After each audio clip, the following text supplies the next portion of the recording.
شروع کرتے ہیں اللہ کے بابرکت نام سے جو بڑا مہربان اور نہایت رحم والا ہے۔ تمام تعریفیں میرے اللہ رب العزت کے لیے ہیں۔ السلام علیکم لسنرز، میں ہوں آپ لوگوں کی ہوسٹ نوشین، اور میں اپنے چینل ہارر اردو سینٹر میں آپ سب کو خوش آمدید کہتی ہوں۔ لسنرز، اپنے اس چینل پر جو میں نے سیکنڈ ناول سلیکٹ کیا ہے وہ ایم اے راحت کا ناول ہے جن زادی، جو کہ نہایت ہی دل فریب اور پرسرار داستان ہے، جسے آپ لوگ بہت ہی زیادہ لطف اندوز ہوں گے۔ شروع کرتے ہیں ایم اے راحت کا ناول جن زادی۔ شیخو پورہ سے کوئی 18 کلومیٹر مشرق میں ہماری بستی جھومر کے نام سے پکاری جاتی ہے۔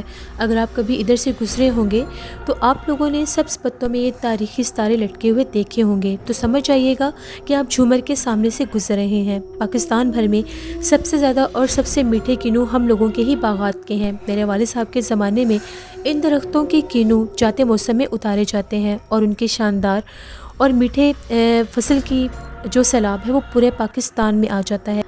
حالانکہ ایکسپورٹ کے ادارے ان کینوؤں کا والد صاحب سے سودا کرنے پر تیار تھے، لیکن یہ بات تھی کہ والد صاحب کا دل بہت بڑا تھا، اللہ نے ان کو بہت کچھ دیا تھا اور ان کے پاس بہت کچھ موجود بھی تھا۔ کینوؤں کے باغات تو والد صاحب نے اپنی بستی جھومر کی سجاوٹ کے لیے لگائے تھے، ورنہ ہماری بے شمار زمینیں اور بہت زیادہ جائیداد تھی، اس لیے میرے والد صاحب کو ایکسپورٹ کی آمدنی کی کوئی خاص ضرورت نہیں تھی۔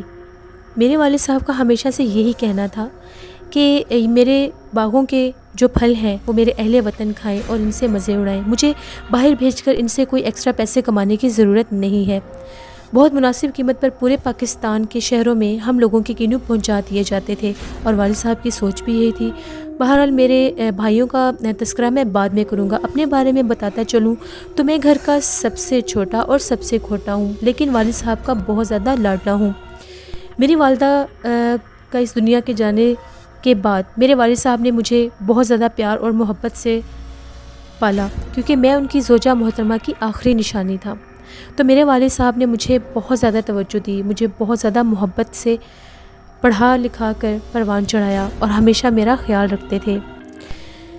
یہ الگ بات ہے کہ میری فطرت میں بے پناہ شرارت بھری ہوئی تھی، اور میں پیدائشی ہی ایسا تھا۔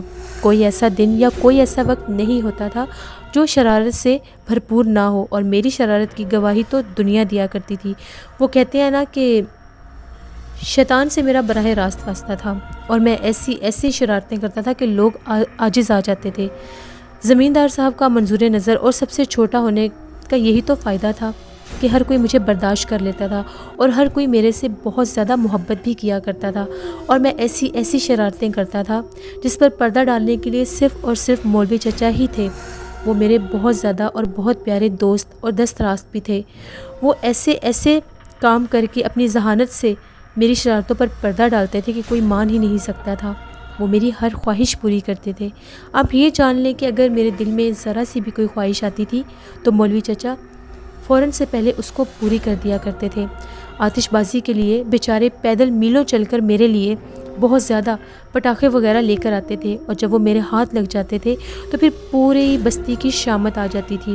کوئی بھی ایسا گھر نہیں ہوتا تھا جو میری شرارتوں سے محفوظ ہو، یہاں تک کہ مالی بابا کی چارپائی کے نیچے بھی دھماکے میں ہی کیا کرتا تھا، اور مالی چاچا بھی میرے سے بہت زیادہ تنگ تھے، لیکن وہ چاہ کر بھی مجھے کچھ نہیں کہہ سکتے تھے۔ مالی چاچا کا بیٹا شعیب بھی میرا بہت اچھا دوست تھا، اور ہم لوگوں کا بچپن سے ہی شرارتوں میں ایک ساتھ تھا۔ ہم لوگ اپنے باغ میں گھومتے پھرتے اور بہت زیادہ شیطانیاں کیا کرتے تھے۔ ہر رات ہم لوگوں کی باغ میں ہی گزرتی تھی۔ ہر رات ہم لوگ مالی چچا کو بہت زیادہ تنگ کیا کرتے تھے، جو کہ تنگ آ کر اپنے جھونپڑے میں جا کر سو جایا کرتے تھے۔ جیسے ہی مالی چاچا اپنے کمروں میں جا کر سویا کرتے تھے، ہم لوگوں کا کام یہ ہوتا تھا کہ جا کر ان کو چارپائی کے ساتھ باندھ دیتے تھے اور ان کا کمرہ باہر سے بند کر دیتے تھے، اور پھر جی بھر کے شیطانیاں کیا کرتے تھے، جی بھر کر شرارتیں کیا کرتے تھے، یہاں تک کہ آدھی رات بھی ہو جاتی تھی اور ہم لوگوں کو بالکل بھی نیند کا خیال نہیں ہوتا تھا۔ لیکن ایک دفعہ ایسا ہوا، ہم لوگوں نے مالی چچا کو باندھا ہی نہیں تھا۔ ہم لوگ یہ سمجھے کہ وہ آرام سے سو رہے ہوں گے، لیکن ان کے جھونپڑے کی کھڑکی کہیں کھلی رہ گئی۔ جب انہوں نے ہمارا شور شرابہ سنا تو وہ باہر بھاگے۔ ہم لوگ بہت زیادہ ڈرے ہوئے تھے۔ ہم لوگوں نے بھی بھاگنا شروع کر دیا۔ جیسے کیسے کر کے ہم لوگ باغ میں لگے ایک درخت کے اوپر چڑھ گئے۔ میں بھی اوپر تھا، اور اور شعیب بھی اوپر تھا۔ تبھی ایک دم سے مالی چاچا ہمیں ڈھونڈتے ہوئے وہاں پر آ پہنچے۔ مالی چاچا نے یہ سمجھا کہ باغ میں پھل تیار ہے تو بستی کے آوارہ لڑکے ان کو توڑنے کے لیے آئے ہوں گے۔ تبھی وہ ہاتھ میں ایک بہت بڑا ڈنڈا لیے ہم لوگوں کو مارنے کے لیے ہم لوگوں کے پیچھے باغ میں بھاگے۔ میں خود ایک درخت پر بیٹھا ہوا تھا۔ جیسے ہی مالی چاچا اس درخت کے نیچے آئے، درخت کے اوپر سے خون کی بارش شروع ہو گئی۔ ایسا لگ رہا تھا کہ جیسے کوئی قربانی کا جانور ذبح ہو گیا ہو۔ مالی چاچا حیران ہو کر ادھر ادھر دیکھنے لگے کہ یہ خون کی بارش کیسے شروع ہو گئی ہے۔ میں اور شعیب ایک دوسرے کا منہ دیکھ رہے تھے۔ شعیب اتنا گھبرایا کہ ایک دم سے وہ مالی چاچا کے اوپر گر گیا۔ جیسے وہ مالی چاچا کے اوپر گرا، مالی چاچا کی چیخ نکلی اور شعیب کی بھی چیخیں نکلنے لگی۔ ہم لوگوں کو ایسا لگا جیسے پتہ نہیں کیا ہو گیا ہے۔ شعیب بھی خون میں لت پت تھا اور مالی چاچا بھی۔ جیسے کیسے کر کے بڑی مشکل سے مالی چاچا کو شعیب کے نیچے سے نکال لیا گیا۔ شکر ہے کہ اس وقت ان کے ہاتھ میں لالٹین نہیں تھی۔ اگر ان کے پاس لالٹین ہوتی تو شاید اس سے شعیب کو بھی چوٹ لگ جاتی اور مالی چاچا کو بھی چوٹ لگ جاتی۔ بہرحال مجبوری تھی۔ جب مالی بابا نے چاندنی میں شعیب کو دیکھا، مالی بابا بری طرح سے چیخنے لگے۔ نتیجے میں ہم سب کو درختوں سے نیچے آنا پڑا۔ تبھی سب شعیب کی طرف بھاگے۔ ایسا لگ رہا تھا کہ شعیب کی حالت خراب ہے، اس پر غشی طاری ہو گئی تھی۔ ہم سب کو یہ ڈر لگنے لگ گیا کہ شاید شعیب کو کوئی چوٹ لگی ہے اور یہ سارا خون اس کے جسم سے نکل رہا ہے۔ تبھی مالی بابا نے یہ کہا کہ تم لوگ یہیں پر ٹھہرو، میں جلدی سے جاتا ہوں اور لالٹین جلا کر لاتا ہوں۔ جیسے ہی مالی بابا گئے، لالٹین جلا کر لائے، شعیب کو دیکھا گیا تو شعیب کے جسم پر کہیں بھی چوٹ کا نشان نہیں تھا۔ اب حیرت انگیز بات یہ تھی کہ یہ خون کہاں سے آ رہا ہے۔ تبھی مالی بابا نے ایک لڑکے کو کہا کہ جلدی سے درخت کے اوپر چڑھو اور جا کر دیکھ کر آؤ کیا درخت کے اوپر کوئی لاش ہے، کسی نے کہیں مار کر کسی کو اوپر نہ پھینک دیا ہو۔ تبھی وہ اوپر گیا اور جا کر دیکھا کہیں کوئی لاش نہیں تھی۔ جب وہ نیچے آیا تو اس کا جسم بھی خون سے لت پت تھا۔ اس کا یہ کہنا تھا کہ درخت کی ہر شاخ سے خون ٹپک رہا ہے۔ ارے یہ کیسے ہو گیا، یہ سب کیا ہو گیا بابا، پورا درخت خون میں لپٹا پڑا ہے۔ مالی بابا کے لڑکے نے بہت زیادہ ڈری ہوئی آواز میں کہا، آپ دیکھیں تو صحیح، ہر شاخ پر خون ہے، میں کیسے دیکھ سکتا ہوں، تم نیچے اتر آؤ، چھوڑو اس جگہ کو، جلدی سے چھوڑو، یہاں سے ہمیں چلے ہی جانا چاہیے۔ تبھی وہاں سے شعیب کو اٹھا کر واپس لایا گیا اور اب سب انتظار کرنے لگے کہ شعیب کو ہوش آ جائے۔ جیسے ہی شعیب کو ہوش آیا، شعیب کچھ بھی نہیں کہہ سکتا تھا، بس وہ یہی کہہ رہا تھا کہ جب میں اس درخت کے اوپر چھپا ہوا تھا تو ایک دم سے درخت کے اوپر سے خون کی بارش ہونے لگ گئی اور میں خود کو سنبھال نہ سکا، ڈر کے مارے نیچے گرا اور بے ہوش ہو گیا۔ اس کے بعد مجھے کچھ یاد نہیں ہے۔ تجسس بھی شرارت کا ایک حصہ ہے۔ مجھے بہت زیادہ تجسس ہو رہا تھا کہ آخر یہ کیا ماجرا ہے۔ بہرحال صورتحال اتنی سنگین تھی کہ ہمیں وہاں سے جانا پڑا۔ اب ہم لوگ بہت زیادہ پریشان تھے کہ چاندنی رات میں ایک درخت کے اوپر سے آخر خون کی بارش کیسے ہو سکتی ہے۔ تبھی مالی بابا بولے، وہ درخت آسیب زدہ ہے، پہلے بھی میں نے اس پر بہت کچھ دیکھا ہے اور بہت کچھ دیکھ چکا ہوں، یہاں پر عجیب و غریب آوازیں بھی آتی ہیں جو کہ رات کے ٹائم گونجتی ہیں۔ مالی بابا کو یہ سب باتیں معلوم تھیں کہ وہ درخت آسیب زدہ ہے، اسی لیے مالی بابا ہمیں وہاں پر رات کو جانے سے منع کرتے تھے۔ اس کے بیٹے کی آواز میں بھی بے تحاشا خوف تھا اور اس کو خوف کے مارے بہت سا بخار آ گیا تھا۔ ہم لوگ نہیں جانتے تھے کہ وہ جگہ آسیب زدہ ہے۔ آخر ایسے کیسے ہو سکتا ہے کہ ایک درخت کے اوپر سے خون ٹپکے؟ یہ درخت کیسے ایک آسیب زدہ درخت ہو سکتا ہے؟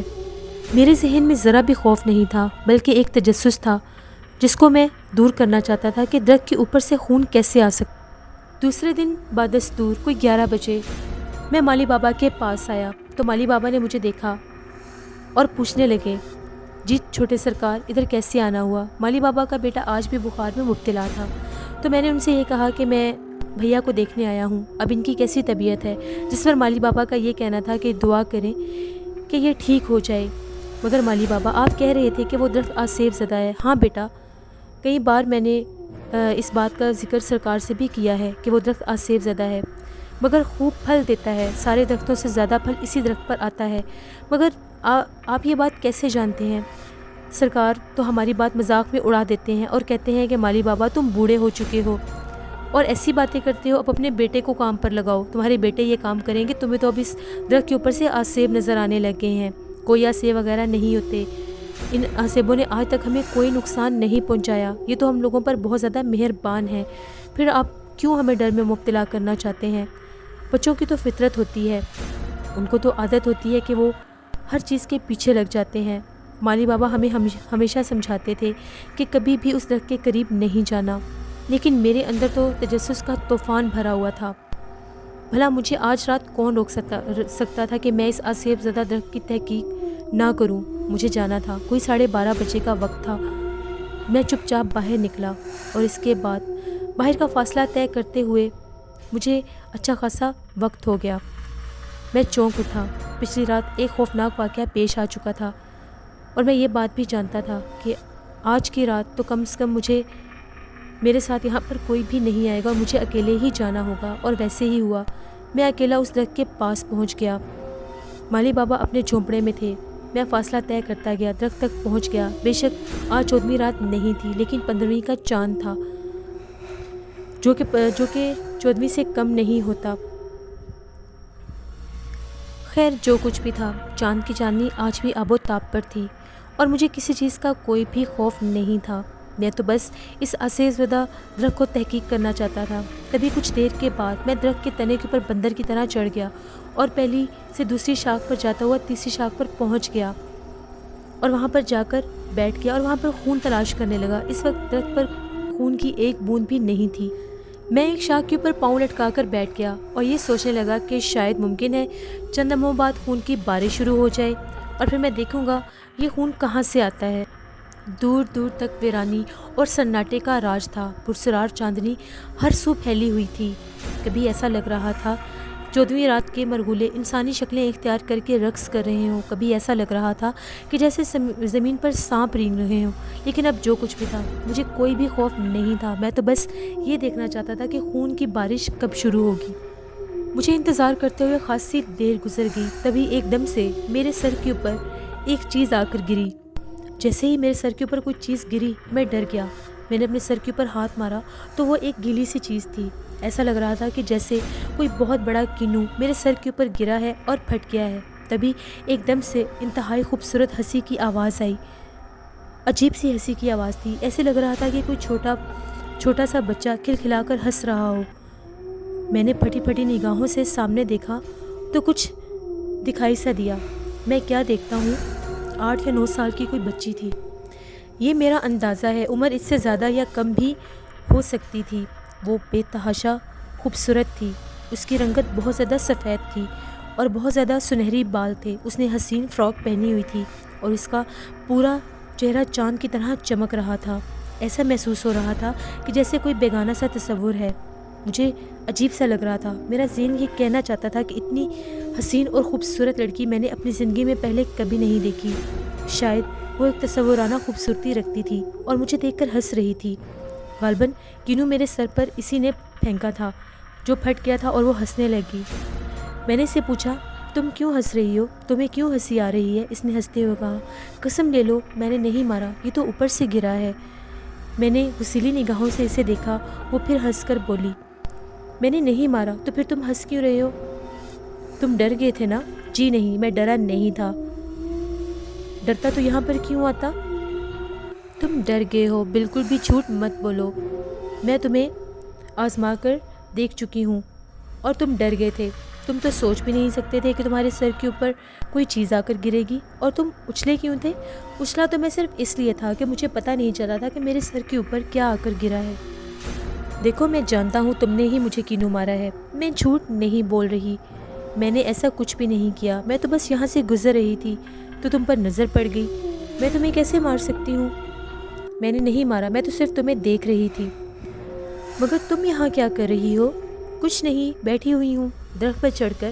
تم درخت پر خود چڑھی ہو یا تمہیں کسی نے چڑھایا ہے؟ نہیں، میں خود چڑھی ہوں۔ اچھا یہ بتاؤ، تم نے خون کی بارش دیکھی؟ نہیں، بالکل نہیں۔ پتہ ہے کل کیا ہوا تھا؟ کیا ہوا تھا؟ ہم سب یہاں کھیل رہے تھے، شعیب درخت پر چڑھ کر بیٹھا تھا۔ پھر ایک عجیب سا کام شروع ہو گیا۔ جب ہم لوگوں نے دیکھا تو ہر طرف خون کی بارش ہو رہی تھی۔ ہم لوگوں کو تو ایسا لگ رہا تھا کہ جیسے مالی بابا بھی گر گئے ہیں اور ان کی گردن کی ہڈی ٹوٹ گئی ہے۔ بہت عجیب منظر تھا کل کا، میں نے دیکھا تھا۔ تم کل یہاں تھی؟ ہاں۔ کہاں تھی؟ اسی درخت پر۔ ارے میں یہی تو تمہیں بتانے کی کوشش کر رہا ہوں کہ اسی درخت سے خون کی بارش ہو رہی تھی۔ تمہیں کیسے سمجھاؤں میں؟ ارے یہ تو تم نے بتایا ہی نہیں کہ تم کون ہو۔ تم مجھے نہیں جانتے؟ میرا نام شعاع ہے۔ میں نے تمہیں بالکل پہلی بار دیکھا ہے، حالانکہ میں تمہیں کئی بار دیکھ چکی ہوں۔ میرے بابا مجھے تم لوگوں کے ساتھ کھیلنے کی اجازت نہیں دیتے۔ میں نے بہت دفعہ بابا سے کہا ہے کہ مجھے لوگوں کے ساتھ کھیل لینے دیں، لیکن میرے بابا مجھے ہر دفعہ منع کر دیتے ہیں۔ کون ہے تمہارے بابا؟ میرے بابا کا نام ناظم ارسلان ہے، لڑکی نے جواب دیا۔ ہماری ہی بستی کے رہنے والے ہیں کیا؟ ہاں، یہیں رہتے ہیں ہم لوگ، مگر میں نے تمہیں پہلے یہاں پر کبھی بھی نہیں دیکھا۔ تمہارے بابا کا کیا نام ہے؟ خیر چھوڑو، نیچے آؤ، ہم لوگ کھیلتے ہیں۔ تم میرے ساتھ کھیلو گی؟ نہیں، پہلے تو مجھے اپنا نام تو بتاؤ کہ تم کون ہو۔ میرا نام شازل امیر ہے، اور یہ کینو کے باغات ہم لوگوں کے ہی ہیں۔ اچھا، تمہارا نام شازل ہے؟ کیا تم بہت امیر ہو؟ شازل نے مسکرا کر کہا، ہاں میں بہت امیر ہوں۔ دراصل میرے والد صاحب بہت زیادہ امیر ہیں، اس لیے میرا نام شازل امیر ہے۔ اور وہ برابر شرارتی انداز میں ہنستا رہا۔ مگر اب تو میری واپسی کا ٹائم ہو گیا ہے، اب مجھے جانا ہوگا۔ پتہ ہے، چاند کی روشنی ختم ہونے سے پہلے مجھے گھر واپس جانا ہوتا ہے، یہی بابا کا حکم ہے، اور میرے بابا بہت زیادہ سخت مزاج ہیں۔ تمہارا گھر کہاں پر ہے؟ میں نے پوچھا تو وہ کہنے لگی، میرا گھر یہاں پر پاس ہی ہے، چلو میرے گھر، کیا تم میرے ساتھ چلو گے؟ چلو چلتے ہیں، میں تو صبح تک فارغ ہوں، صبح جا کر سو جاؤں گا اور اپنے گھر کے اندر داخل ہو جاؤں گا۔ وہ سامنے راستہ دیکھ رہی ہو، میں وہاں سے چھپ کر آتا ہوں، اس دیوار کے سوراخ سے باہر آتا ہوں اور رات یہاں پر گزار کر پھر یہیں سے واپس جا کر اپنے کمرے میں سونے لگ جاتا ہوں، اور میرا سارا دن یہی کام ہے۔ شازل امیر صاحب، کیا تم میرے ساتھ میرے گھر چلو گے؟ ہاں، کیوں نہیں شعاع ارسلان، میں ضرور تمہارے ساتھ تمہارے گھر چلوں گا۔ چلو ٹھیک ہے، آؤ پھر میں تمہیں اپنا گھر دکھاتی ہوں۔ میرا گھر کہاں ہے؟ زیادہ دور نہیں ہے، پاس میں ہی ہے، چلو میرے گھر چلتے ہیں۔ تبھی میں شعاع کے ساتھ چلنے لگ گیا، اور ہم لوگ چلتے چلتے درختوں کے درمیان میں آ گئے۔ شعاع میرے ساتھ چل رہی تھی، وہ بہت زیادہ پیاری لگ رہی تھی۔ اس نے بے حد حسین لباس پہنا تھا، اور وہ ستاروں کی طرح چمک رہی تھی، اس چاندنی رات میں ایک روشن ستارہ لگ رہی تھی۔ میں نے آج سے پہلے اتنی خوبصورت لڑکی نہیں دیکھی۔ اس نے اپنی سنہری بالوں میں ایک بہت زیادہ خوبصورت ربن بھی باندھا ہوا تھا۔ میں آگے بڑھتا گیا، اور اس نے میرا ہاتھ پکڑ لیا، اور میں اس کے ساتھ آگے چلنے لگ گیا۔ میں نے تمہیں کئی بار دیکھا ہے شازل، میرا بہت دل چاہتا تھا تمہارے ساتھ کھیلوں، مگر میرے بابا نے مجھے کبھی بھی اجازت نہیں دی۔ میں یہاں پر آتی تھی اور چھپ چھپ کر تمہیں دیکھا کرتی تھی۔ تمہارے بابا کیا بہت زیادہ سخت ہیں؟ ہاں، میرے بابا بہت زیادہ سخت ہیں، اسی لیے تو میرے بابا مجھے ڈانٹتے ہیں اور یہ کہتے ہیں کہ چاند ڈھلنے سے پہلے واپس آ جایا کرو، کیونکہ اندھیری رات میں لڑکیوں کا باہر نکلنا ٹھیک نہیں ہوتا۔ کبھی کبھی تو میں بابا سے چھپ کر بھی باہر نکل آتی ہوں، جب چاند پورا ہوتا ہے تو میں بنا اجازت لیے آ جاتی ہوں۔ وہ پھر ہنسی اور بولی، مگر بابا جانتے ہیں کہ میں چاند ڈھلنے سے پہلے واپس آ جاؤں گی۔ ہم آگے بڑھتے رہے، پھر کافی فاصلہ طے کر درختوں سے باہر نکلے تو سامنے ایک عجیب سی بگھی کھڑی ہوئی تھی۔ میں اس کے ساتھ چلتا چلتا یہ بھی بھول گیا کہ میں بہت زیادہ دور نکل آیا ہوں۔ ایسا لگ رہا تھا کہ جیسے میں اپنی آبادی سے بہت زیادہ دور نکل آیا ہوں، کیونکہ ایک دم جب میں نے پیچھے پلٹ کر دیکھا تو دور دور تک کوئی بھی آبادی نہیں تھی۔ تب میری سامنے نظر پڑی تو وہاں پر ایک گاڑی کھڑی تھی۔ مجھے سامنے روشنیاں نظر آ رہی تھیں۔ یہ روشنیاں شاید کسی گھوڑا گاڑی سے نصب تھیں، اور ان روشنیوں میں سے مجھے سفید رنگ کے گھوڑے نظر آ رہے تھے۔ قریب پہنچے، میرا خیال درست ثابت ہوا، وہ ایک خوبصورت گاڑی تھی جس میں چاروں طرف خوبصورت پردے لگے ہوئے تھے، اور بہت زیادہ سفید گھوڑے تھے، اور عجیب چاندنی میں عجیب سا ایک منظر پیش کر رہے تھے۔ تبھی ایک کوچوان نے دروازہ کھولا، وہ ایک عجیب و غریب لباس میں ملبوس تھا۔ پھر اس نے گاڑی کھول کر اس میں سے ایک چوکی نکال کر رکھی۔ ان تمام چیزوں کو میں بہت زیادہ دلچسپی سے دیکھ رہا تھا۔ اس نے مجھے چوکی پر چڑھ کر گاڑی میں داخل ہونے کا اشارہ کیا، اور میں نے اس کی ہدایت پر عمل کیا۔ وہ بھی میرے ساتھ اندر آ کر بیٹھ گئی۔ بہت ہی خوبصورت اور شاندار گاڑی تھی۔ ہم لوگوں کی حویلی بھی بہت بڑی ہے، لیکن ہم لوگوں کی حویلی میں ایسی گاڑی نہیں تھی۔ اس کی سیٹ اتنی خوبصورت تھی، ایسا لگ رہا تھا کہ جیسے ہزاروں کی تعداد پر بہت نرم اور نازک پر ہیں جن کے اوپر میں بیٹھ گیا ہوں۔ کوچوان نے پہلے گاڑی کے ارد گرد پردے کیے اور پھر گاڑی کو چلانا شروع کر دیا۔ گھوڑوں کے گلوں میں بندھی ہوئی گھنٹیوں کی آواز فضا میں گونجنے لگ گئی۔ میں بہت زیادہ عجیب نظروں سے ہر طرف دیکھ رہا تھا۔ شعاع بھی خاموش بیٹھی تھی۔ اگر یہ پردے ہٹا دوں تو کیا میں باہر دیکھ سکتا ہوں؟ ویسے شعا میں بہت دیر تک تمہارے گھر میں نہیں رک سکوں گا، مجھے جلدی ہی واپس آنا ہوگا۔ ویسے تم اپنے والدین کو کیا بتاؤ گی کہ میں کون ہوں اور تمہارے ساتھ تمہارے گھر کیوں آیا ہوں؟ او ہو شازل، تم چھوڑو یہ سب، تم میرے گھر تو چلو، تمہیں بہت زیادہ اچھا لگے گا۔ گھوڑے اب برق رفتاری سے دوڑنے لگے۔ باہر کے مناظر میری نگاہوں سے گم تھے، لیکن میں شعا کو دیکھ رہا تھا۔ شعا تم بہت خوبصورت ہو، میں نے اتنی خوبصورت لڑکی پہلے کبھی نہیں دیکھی۔ اچھی لگی ہوں نا تمہیں؟ ہاں، تو مجھے بہت اچھی لگی ہو، چلو ہم دوستی کر لیتے ہیں۔ ٹھیک ہے، میں 14ویں کی رات کو ہمیشہ تمہارے پاس آیا کروں گی۔ وہ درخت بہت اچھی جگہ ہے، ہم لوگ وہیں ملیں گے۔ اگر وہاں نہ مل سکے تو تم فکر مت کرنا، جب بھی 14ویں کا چاند ہوگا اور جب پورا چاند کھلے گا تم کسی کھلی جگہ پر آ جایا کرنا اور میں تمہارے پاس پہنچ جایا کروں گی۔ میں خاموش ہو گیا۔ وہ واقعہ مجھے بہت اچھی لگنے لگی تھی اور میں دل ہی دل میں یہ سوچ رہا تھا کہ اب میں ہمیشہ 14ویں رات کو اس کا انتظار کیا کروں گا، خاص طور پر اس باغ میں جا کر تو میں اس کا ضرور انتظار کیا کروں گا، اور رات ہوتے ہی اپنے دوستوں کو اس رات ساتھ نہیں لایا کروں گا۔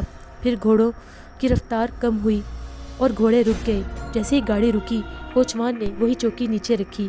شعا نے نیچے اتر کر قدم رکھے اور مجھے کہا کہ آجو شازل۔ جب میں نے نیچے پاؤں رکھا، بہت زیادہ خوبصورت سرسبز گھاس تھی، حالانکہ رات کا وقت تھا۔ یہاں چاندنی ہر سو پھیلی ہوئی تھی اور چاندنی کے علاوہ لاتعداد روشنیاں پھیلی ہوئی تھی۔ یہ روشنی ایسی تھی جیسے روشن مشلیں جل رہی ہوں۔ ان روشن مشلوں میں جب میں نے دیکھا تو بہت زیادہ خوبصورت ایک محل تھا۔ ایسا لگ رہا تھا جیسے کوئی عظیم الشان عمارت ہے۔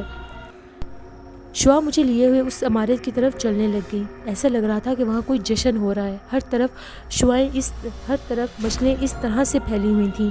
بہت ہی حسین اور خوبصورت منظر تھا۔ تبھی جب میں آگے بڑھا تو محل کو دیکھ کر حیران رہ گیا۔ وہ ہم لوگوں کی حویلی سے کئی زیادہ خوبصورت ایک شاندار محل تھا۔ میں نے ایسے محلوں کو صرف کہانیوں میں ہی سنا تھا۔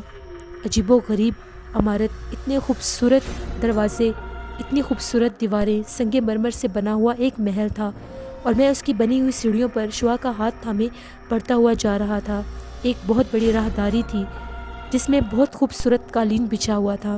دیواروں پر بڑے بڑے پتھر لگے ہوئے تھے جو کہ بہت زیادہ روشن تھے، جن میں سے راہداری جگمگا رہی تھی۔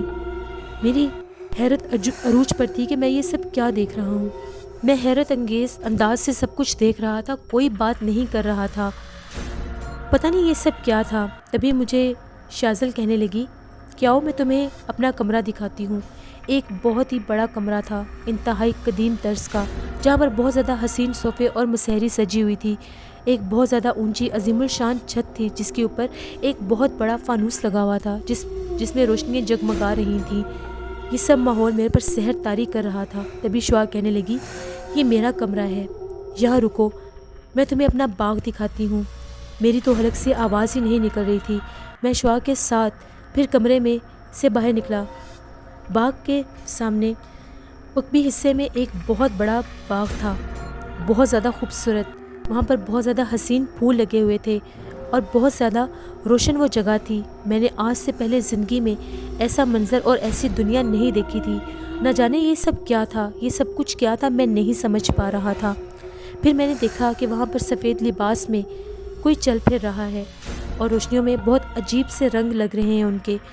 شعا ایک دم عجیب ہو گئی، جیسے وہ گھبرا گئی ہے، اور پھر بولی او ہو سامنے دیکھو میرے امی ابو، واپس آؤ جلدی سے، کہیں وہ ہمیں دیکھ نہ لیں۔ تبھی ایک آواز آئی، شعا ادھر آؤ۔ ایک مردانہ آواز سنائی دی۔ شعا ٹھٹک کے رہ گئی اور پھر سرگوشی کے انداز میں بولی ہمت سے کام لینا، اب کوئی جھوٹ مت بولنا، انہوں نے ہمیں دیکھ لیا ہے، مگر میں آ جاؤ کچھ نہیں ہوتا، آرام سے آؤ، وہ ہمیں بلا رہے ہیں، کچھ بھی مت کہنا۔ ایک لمحے کے لیے وہ پہلے ناراض ہوں گے لیکن اس کے بعد تمہیں کچھ نہیں کہیں گے، تم نے ڈرنا بالکل بھی نہیں ہے۔ خیر مجھے بھی ڈر کسی چیز سے نہیں لگتا، میں تو ڈر سے واقف بھی نہیں تھا۔ اس وقت ویسے بھی مجھ پر ایک عجیب کیفیت طاری تھی۔ تبھی میں شعا کے ساتھ بڑھتا ہوا ان کے قریب جا پہنچا۔ دونوں نے اسپاٹ سی نظروں سے مجھے دیکھا اور پھر شعا کی طرف۔ شعا کہنے لگی ابو یہ شازل امیر ہے، مجھے باغ میں ملے تھے، وہ باغ جہاں بڑے بڑے کینو لگے ہوئے ہیں، میں ان کو ادھر ہی ملی تھی۔ ہاں وہ تو ٹھیک ہے، لیکن بیٹے آپ انہیں یہاں ساتھ کیوں لے کر آئی ہیں؟ ابو میری ان سے دوستی ہو گئی ہے، شعا نے کہا، اور ایک بزرگ شخص نے اپنے ساتھ چلتے ہوئے ایک عورت کو بھی دیکھا۔ عورت نے بڑی نرمی سے کہا، بیٹے دوستی اچھی بات ہے، لیکن اتنی رات کو دوستوں کو پریشان نہیں کرتے۔ تو پھر کیا ہو گیا امی؟ شعا بولی، نہیں بیٹا، ایسی بات نہیں کرتے۔ اور شاذل، یہی نام ہے نا تمہارا؟ جی۔ میں نے کہا، شاذل بیٹا، اتنی رات کو گھر سے باہر نہیں آتے، اچھے گھروں کے بچے اتنی رات کو گھر سے باہر نہیں نکلتے، ان کے ساتھ کوئی واقعہ یا کوئی حادثہ بھی پیش آ سکتا ہے۔ دیکھو تمہارے والدین پریشان ہو رہے ہوں گے، تمہیں اتنی رات کو گھر سے باہر نہیں نکلنا چاہیے تھا۔ جو بھی ہے، آئندہ کے بعد اتنی رات کو گھر سے باہر نہیں نکلنا۔ امی ابھی تھوڑی دیر ہی تو ہوئی ہے، شعا نے کہا۔ ضد نہیں کرتے شعا، خاتون نے کہا اور میرے نزدیک آ کر کھڑی ہو گئی۔ کیا نام ہے تمہارا؟ شاذل۔ شاذل نام ہے میرا۔ جی میرا نام شاذل ہے۔ خاتون بولی، بہت پیارے ہو تم، ادھر ذرا میرے پاس آؤ۔ تبھی انہوں نے اپنے لباس کا ایک بڑا سا ٹکڑا میرے چہرے پر کیا اور ایک دم سے مجھے ایسا لگا کہ جیسے میری آنکھیں بند ہو گئی ہیں۔ بس وہ ایک لمحہ ہی تھا، جیسے میرا دماغ سن ہو گیا تھا۔ جیسے ہی وہ کپڑا میرے چہرے سے ہٹا، آگے کے منزل دیکھ کر میں حیران ہو گیا۔ میں اپنے باغ میں اسی درخت کے نیچے کھڑا تھا اور پھٹی پھٹی نظروں سے چاروں طرف دیکھ رہا تھا۔ یہ کیسے ممکن ہے؟ یہ کیسے ہو سکتا ہے؟ میں تو ابھی شعا کے محل میں تھا، پھر میں ایک دم سے یہاں کیسے پہنچ گیا؟ یہ خواب تھا یا حقیقت؟ مجھے کچھ سمجھ نہیں آ رہی تھی۔ یہ سب عجیب و غریب کام میرے ساتھ کیا ہو گیا؟ ایک عجیب سی وحشت مجھ پر سوار ہو گئی۔ اس کے بعد میں درختوں کے درمیان سے بہت دیر تک بھاگتا رہا اور وہ راستہ تلاش کرنے لگا جہاں سے شعا مجھے اپنے ساتھ لے کر گئی تھی، لیکن مجھے کچھ سمجھ نہیں آ رہا تھا وہ راستہ کہاں گیا۔ آخر وہ راستہ کہاں گیا؟ میں چاہ کر بھی اس راستے کو نہیں ڈھونڈ پا رہا تھا۔ لسنرز، اب آگے آپ لوگ دیکھیں گے نیکسٹ ایپیسوڈ میں کیا شاذل اور شعا دوبارہ ملیں گے؟ کیا شعا کے والدین دوبارہ شعا کو شاذل تک آنے دیں گے؟ کیا شاذل سمجھ سکے گا کہ شعا کون ہے اور وہ اتنی رات کو اس درخت سے اس کو کہاں لے کر گئی تھی؟ یہ سب کچھ جاننے کے لیے آپ لوگوں کو دیکھنی پڑے گی جن زادی کی اگلی ایپیسوڈ، جو کل میں آپ لوگوں کے ساتھ شیئر کروں گی۔ جن زادی ناول بہت ہی زیادہ پرسرار اور دل فریب داستان ہے جو آپ لوگوں کو بہت زیادہ پسند آئے گی۔ Thank you for watching, stay blessed, Allah نگہبان۔